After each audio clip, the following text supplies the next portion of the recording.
আসসালামু আলাইকুম রহমতুল্লাহি ওবারাকাতু। চলে আসলাম ঢাকা রাজধানী পুরান ঢাকা এলাকায়।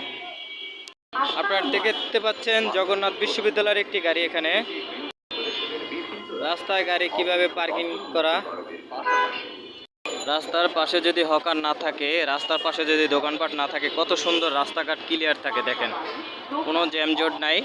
এবং রাত্রে বিদ্যুৎ চুরি করে এই যে অটোরিকশাগুলো দিনে দাপিয়ে বেড়ায় ঢাকা শহরে, আসলে এই সুরক্ষিত করার জন্য এই যে অটোগুলো দেখতে পাচ্ছেন, অটোরিকশাগুলো, এগুলো বন্ধ করতে হবে।